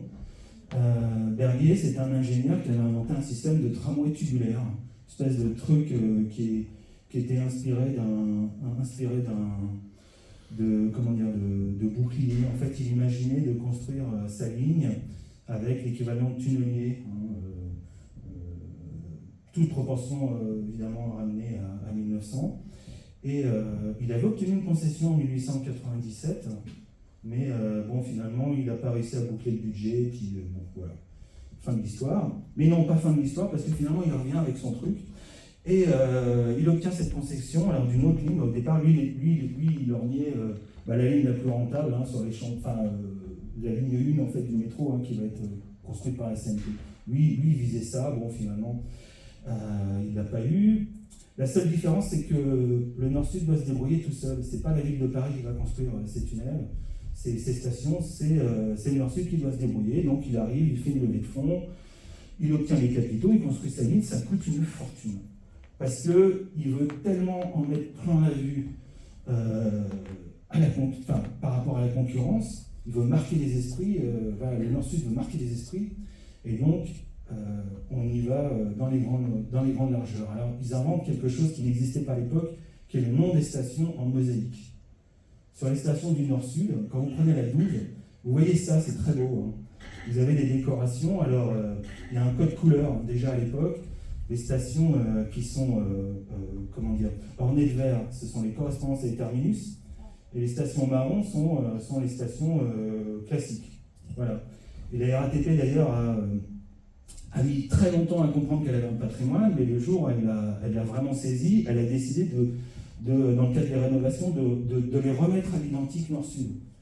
La seule station aujourd'hui dans son jus qui n'a pas été modifiée, c'est Solferino. Si vous allez à Solferino, vous allez retrouver, alors les encadrements, ce n'est pas les 4x3, c'est pas des panneaux d'affichage de publicité 4x3 comme on trouve dans toutes les stations de métro, c'est des panneaux qui sont beaucoup plus étroits, qui ne permettent pas d'accrocher ces grandes affiches.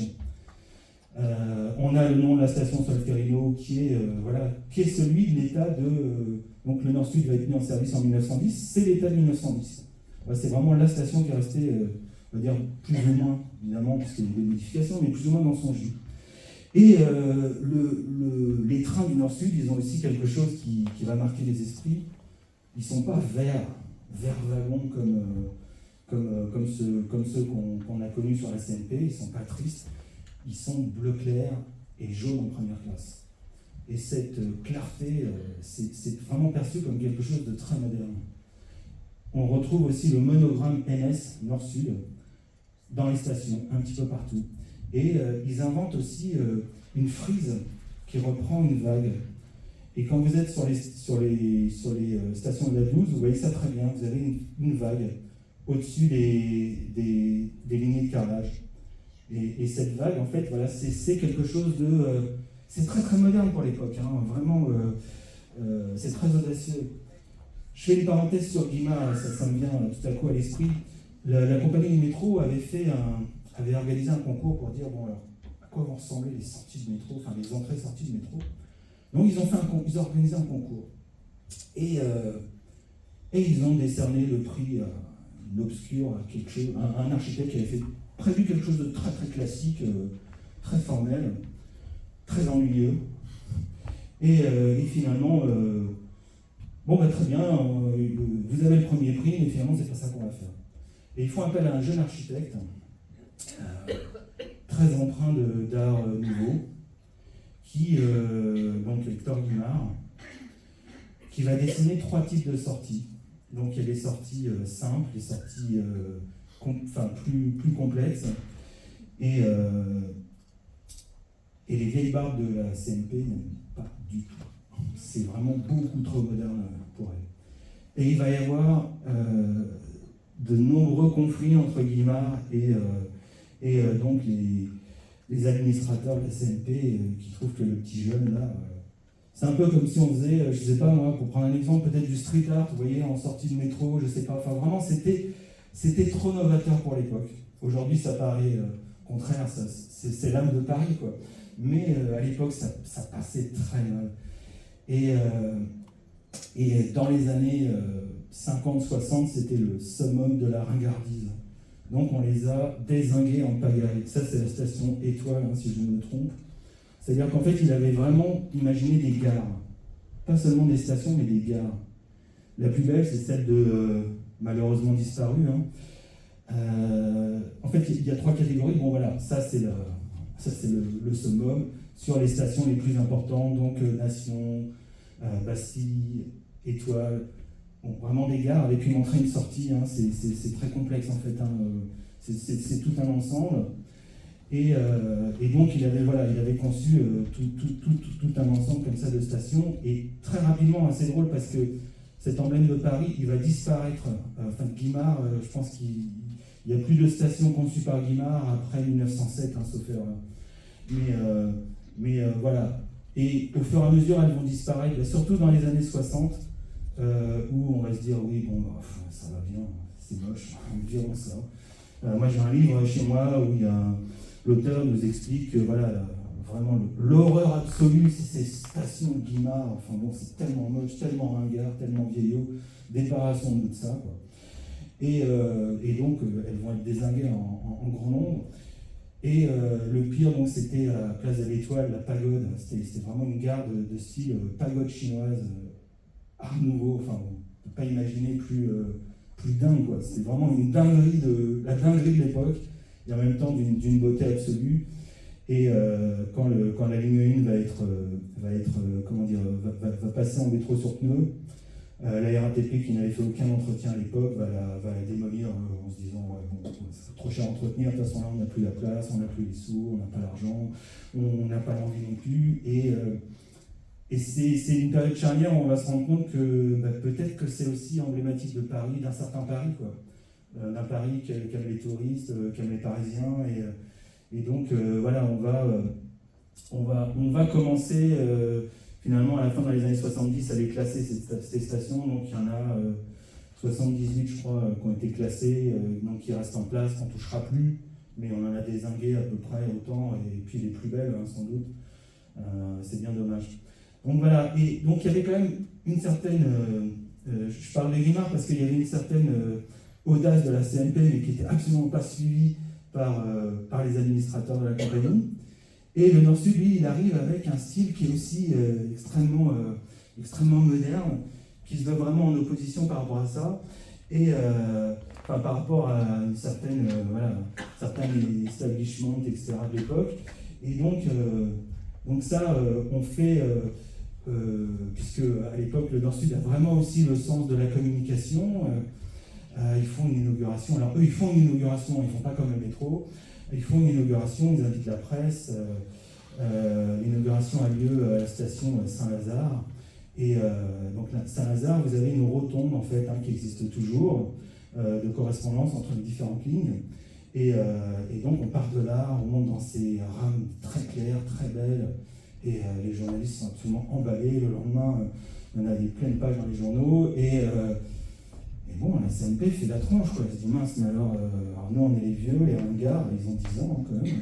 Et le Nord-Sud arrive derrière, il a cassé la baraque.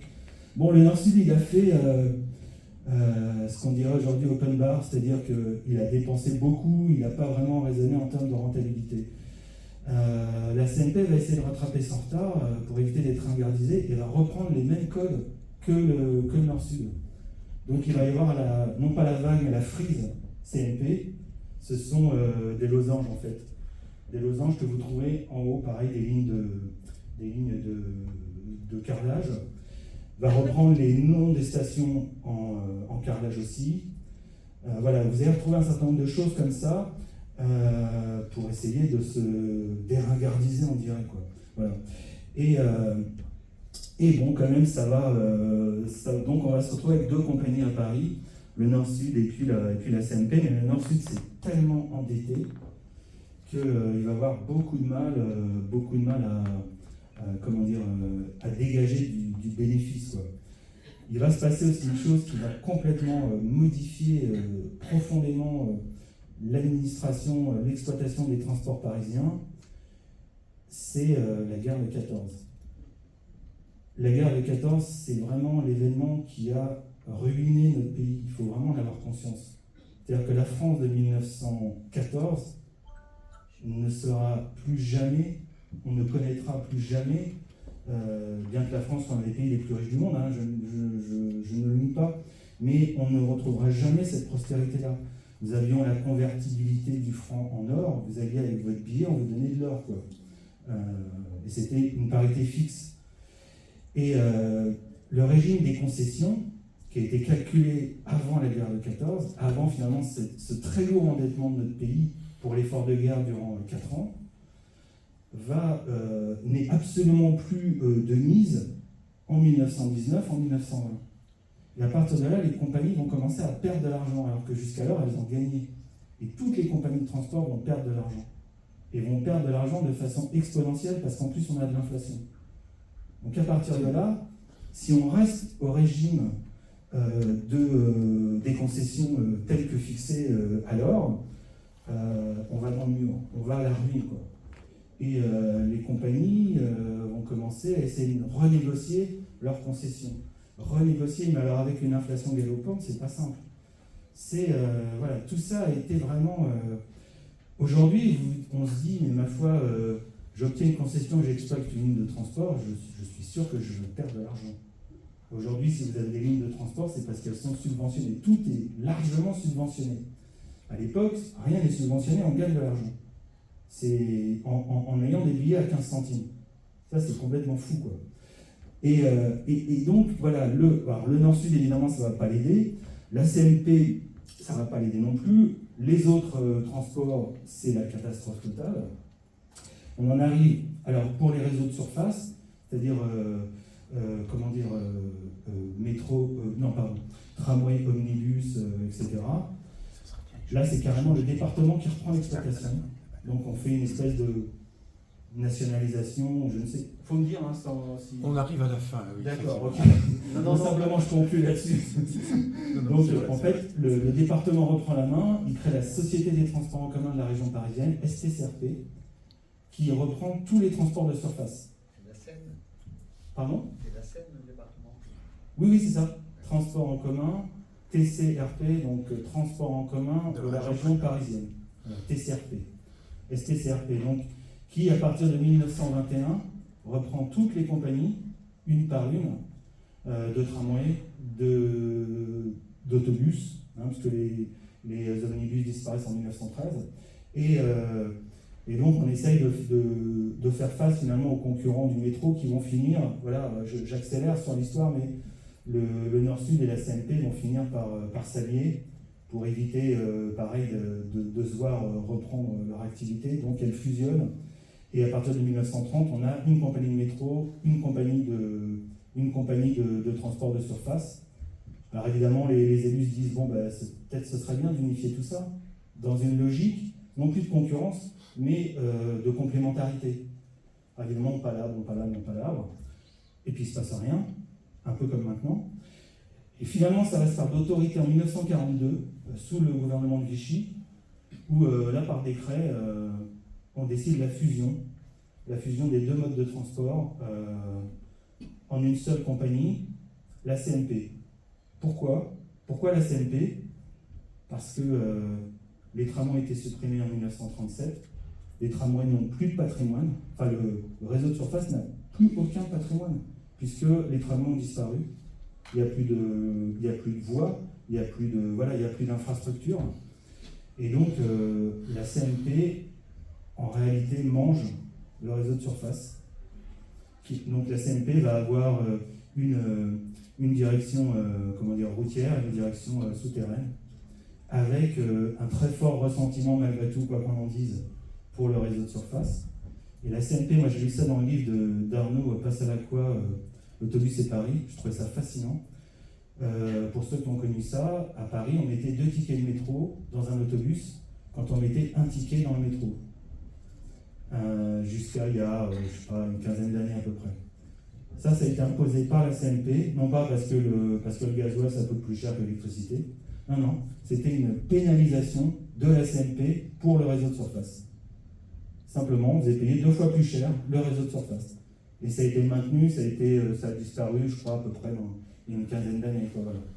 Et pour finir l'histoire, la CMP, qui elle a très fortement collaboré avec l'occupant, c'est-à-dire a mis à disposition ses moyens à dénoncer des collaborateurs, des juifs, à l'occupant, a fait plus que ce qu'on lui demandait, on va dire, et déchu de sa concession en 1946-5, c'est ça. Et finalement, les élus discutent, et puis finalement, ils en arrivent à se dire, ok, on va partir sur une régie qui va Donc l'État va exploiter directement les transports, mais ça va s'autofinancer parce qu'on n'a pas de sous à mettre là-dedans, donc ce sera une régie autonome pour les transports parisiens. En 1949, on crée la RATP. On s'aperçoit très vite qu'autonome, ça ne marche pas. Donc après, l'État met au bout, et c'est grâce à... Aujourd'hui, c'est la région qui finance, et c'est le seul moyen, et on a un réseau unifié. Voilà, on va dire comme ça. Un petit raccourci, mais voilà ma conclusion. Quelle histoire. Merci. Fantastique. Alors, merci infiniment, Philippe Enrico Attal. Une histoire qui est comme une légende qui se déroule. C'était impressionnant avec un vécu qu'on a tous ressenti. Merci. Est-ce qu'il y a présenter ici certains de vos ouvrages? Il paraît qu'ils sont tous épuisés. Oui. Celui-là est pas mal parce que c'est surtout en images en fait. C'est 200 ans d'histoire. Et là, on voit les voitures du Nord-Sud par exemple, qui sont très belles en comparaison. Et c'est vraiment à chaque fois un point d'histoire qui est illustré avec des documents ou des photos. Et ça couvre 200 ans, a priori 200 ans d'histoire des transports parisiens. Voilà, je pense que celui-là c'est le plus abordable. Et le titre, s'il vous plaît? C'est les transports en commun à Paris. En fait, sans vouloir me vanter, je suis très bien référencé sur Google. Vous tapez simplement Philippe Enrico et tout remonte, quoi. Simplement mon prénom. Même pas besoin de mettre mon nom. Voilà.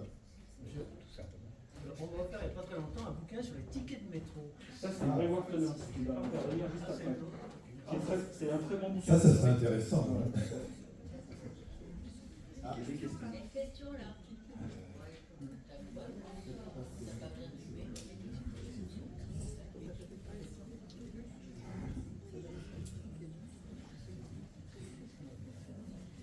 Bonjour, j'aurais voulu poser la question qui évidemment est assez sympathique du poissonneur d'Ilila, avec le petit trou de Gainsbourg. Et je voulais revenir sur votre question. Nous avons modifié la ligne numéro 11. Donc quel changement de notification avant et après, puisque la ligne 11 n'était pas celle que nous avons prévue. Et j'imagine dans la deuxième question, quelque part, c'est le nombre de rames que nous avons. Nous avons attendu combien de temps pour 4 rames par rapport au 5e rame, qui était évidemment beaucoup plus compliqué, puisque on avait moins de personnes sur la ligne numéro 11, c'était extrêmement compliqué. Alors, tout à l'heure, j'ai parlé fort, vous m'entendez, c'est bon? Tout à l'heure, j'ai parlé du funiculaire de Belleville. Ok.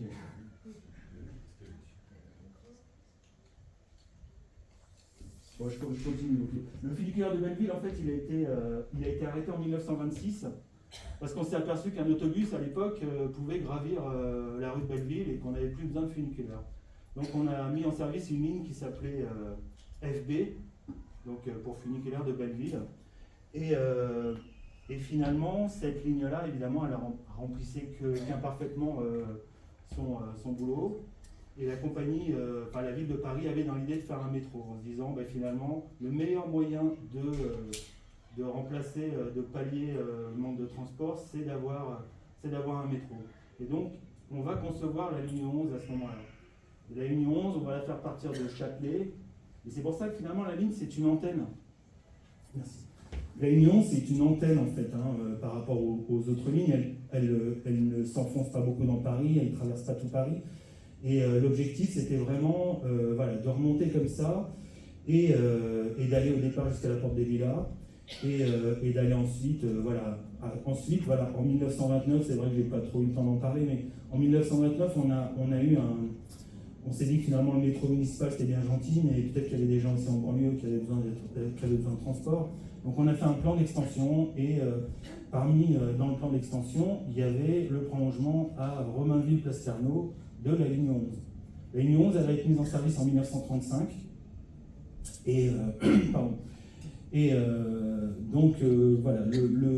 Le monsieur qui s'est dit, qui habite Romainville-Place Carnot, et qui s'est dit, ma foi, je vais bientôt avoir le métro, il s'est acheté un petit pavillon là, et peut-être que ses arrière-petits-enfants en profiteront. Mais ça me fait beaucoup rire. Mais surtout, Voilà, donc la ligne, elle va être... on va ouvrir les premiers prolongements, je crois que c'est en 1934 sur la 9, sur la 1. La 11 arrive en 1937, et puis ensuite il y a la guerre, et tout va s'arrêter. Et tout le plan va être remis à plat, et entre 52 et 70, il n'y a plus aucun prolongement de métro dans Paris. Donc alors pour répondre à votre question, on est sur une ligne qui est quand même plus courte, et c'est la raison pour laquelle on était à 4 voitures. Voilà, on s'est aperçu, cette ligne elle fait 6 km aujourd'hui, mais de toute façon le chef de projet va vous expliquer ça très bien. Et donc on s'est aperçu que c'était bien suffisant. Faut savoir que jusqu'à l'arrivée du MP14, c'est ces réunions qui abritaient le matériel le plus ancien, qui étaient en fait les anciens métros sur pneus de la ligne 1, donc ils datent de la ligne 1 et de la 4, donc ils datent de 63-65, donc ils ont une soixantaine d'années. Ils sont remplacés par le MP14, et puis là, comme on est dans une logique d'axe beaucoup plus structurant, beaucoup plus important, on a décidé de passer à 5 voitures. Voilà, c'est ça. Ça répond à votre question? Oui? Enfin, disons qu'il a fallu certainement agrandir une partie de la programme qui, pour certaines, était possible la 5e, et il a fallu agrandir pour En fait, non, ce qu'on a fait, c'est qu'on n'a pas rajouté une voiture, on a changé de matériel roulant. Donc on envoie, je ne sais pas s'il en reste encore, là, donc le MP59, donc le métro qui était mis en service, qui était en service à 4 voitures sur la ligne 11, et on le remplace par le tout nouveau métro dernière génération qui sent neuf MP14, qui lui est directement à 5 voitures. Il y avait un projet d'extension jusqu'à Noisy-Champs. Alors, c'est la Société du Grand Paris qui devait faire ça. Finalement, elle s'est dédouanée, donc on ne sait plus trop. Maintenant, c'est à l'Île-de-France Mobilité de financer. C'est un petit peu compliqué. En tout cas, le prolongement à Rosny, donc on va dire jusqu'à Romainville, en tout cas prévu en 1929, sera mis en service en 2024. Donc, on n'est pas loin du centenaire. Ça c'est quand même pas mal, quoi. Voilà.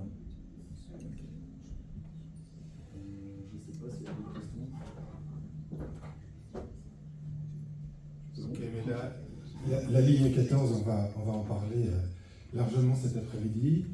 Et le ticket choc, c'est pour très bientôt. On fait la petite pause qui était promise.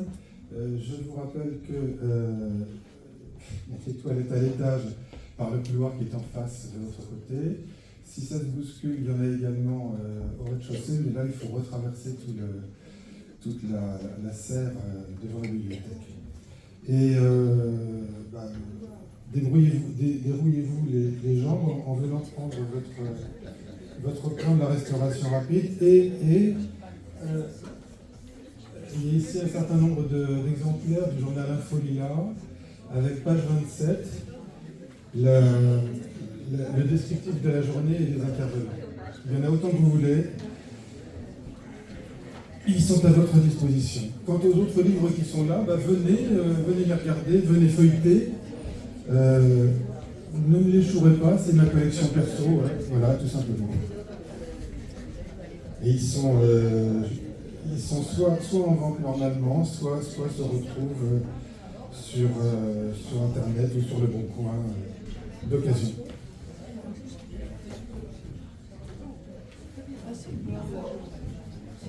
C'est la page 27. Hein,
polar qui en parle.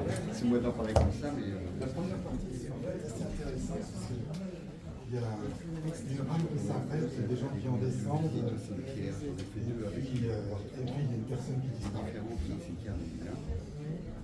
Ça, c'est intéressant. Oui, ils m'ont envoyé de la. Oui, avec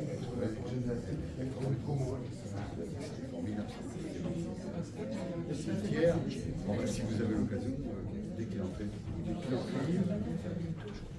je ne sais pas, dès qu'il en fait, moi j'en ai fait plusieurs différents,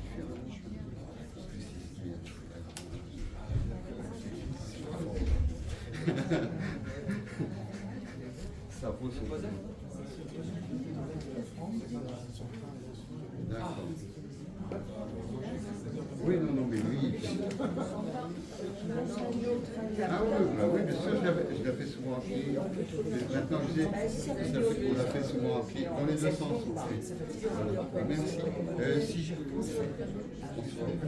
vous connaissez. D'accord. Oui, la matinée, après son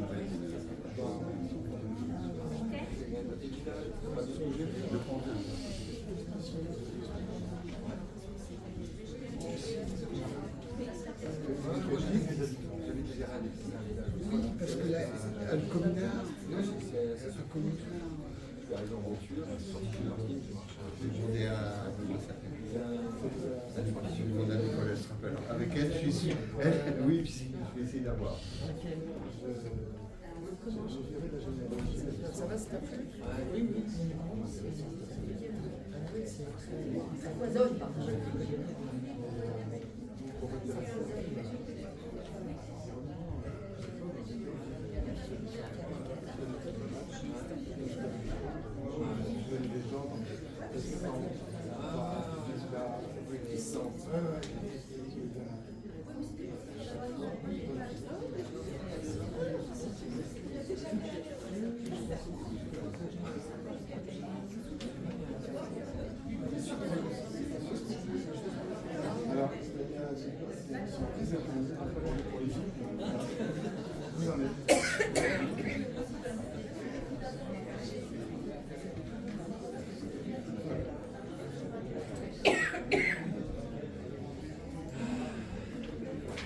Vous aviez contacté Rodolphe Pascal?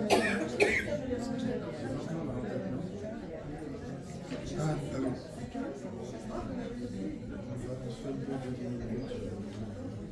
Non, ça m'a amusé. Son livre est sorti. On a fait cause commune sur les médias. Ah bah oui. Cause commune, c'est bien. On s'est envoyé les photos et voilà. En fait, c'est pas lui qui l'a écrit avec Sophie Adrien. C'est son premier livre et elle a sorti. C'est une belle aventure. C'est un bon souvenir. Mais pour vous, c'est plus la vie d'aujourd'hui, ça. Ah non, alors ça a été une vocation, le métro, une vocation de France, devant le métro. Donc j'ai toujours cette passion. Et j'ai fait depuis pas mal de livres, ouais. Bien, mais bon, tous les quiz, non, voilà, je commence à. Le directeur collectif, je commence à.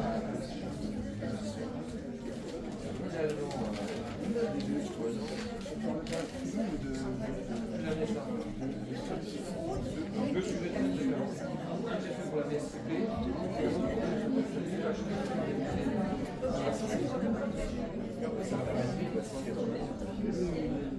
oui, c'est la commande. C'est la commande, mais c'est aussi un diplôme. Ça permet de faire parler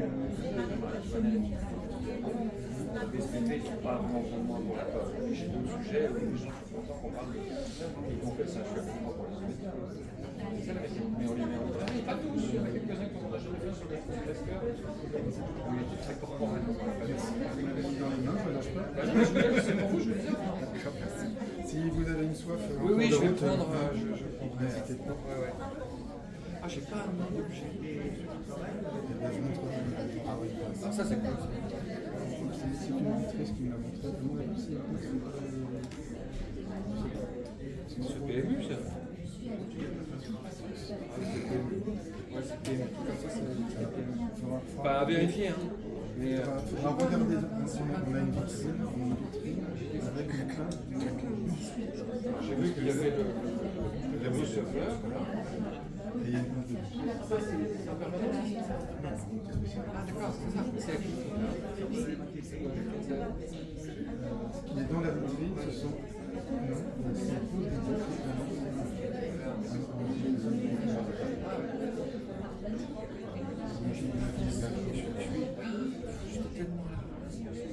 Enfin bon, c'est pas grave. Je vais commencer Alors, Voilà, juste voilà, une voilà. chose. Ouais, juste une chose. Non. On suit vraiment mon déroulé, vous avez vu. Je vais peut-être avancer parce que j'ai écouté cette l'introduction. Ouais, faut que je vous laisse monter. Oui, voilà, donc il y a des trucs que je vais un peu switcher. Parce qu'il a. J'ai pas entendu le début, mais je vais avancer. Ouais, il avait dit 1h max. Donc, vous me cadrez, hein. Oui, on reste un quart d'heure. Moi, je vous ai pas trop marrant. La montre était sur mon téléphone. Je suis en train de filmer avec mon téléphone. Je me disais, j'ai plus l'heure. J'avais monté ça.